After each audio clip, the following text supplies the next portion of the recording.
ભરૂચના જંબુસર તાલુકાના બારા વિભાગના ગામો વરસાદી પાણીમાં ગરકાવ, ખેડૂતોમાં ચિંતા।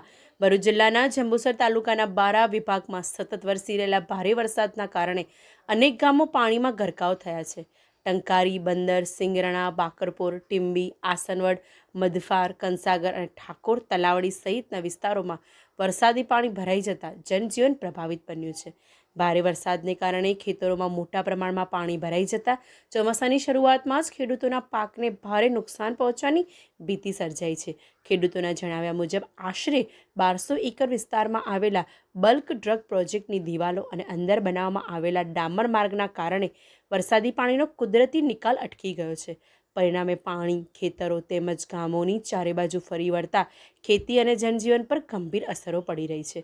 પરિસ્થિતિની ગંભીરતાને ધ્યાનમાં રાખી વહીવટીતંત્ર તાત્કાલિક હરકતમાં આવ્યું હતું।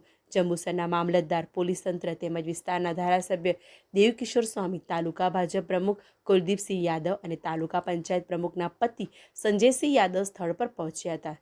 તેમણે ખેડૂતોની રજૂઆતો સાંભળી સમગ્ર પરિસ્થિતિની સમીક્ષા કરી હતી। સ્થાનિક સ્તરે મળતી માહિતી મુજબ વરસાદી પાણીના નિકાલ માટે બલ્ક ડ્રગ પ્રોજેક્ટની અવરોધરૂપ દિવાલો અને રસ્તાના કેટલાક ભાગોને જેસીબી મશીન દ્વારા દૂર કરવાની સૂચનાઓ આપવામાં આવી હોવાનું જાણવા મળી રહ્યું છે। જોકે આ અંગે સત્તાવાર પુષ્ટિની રાહ જોવામાં આવી રહી છે। આજ રોજ આસનવડના ખેડૂતો અને જંબુસર તાલુકામાં અતિશય વરસાદ થવાથી ખેડૂતોનો મોંઘા ભાવનું બિયારણ નષ્ટ થઈ ગયું છે। તો ખેડૂતોની એવી માગણી છે કે સરકારશ્રી તરફથી ખેડૂતોને બિયારણ ને બીજી સહાય આપવા સારું ખેડૂતોની ઉગ્ર માંગણી છે।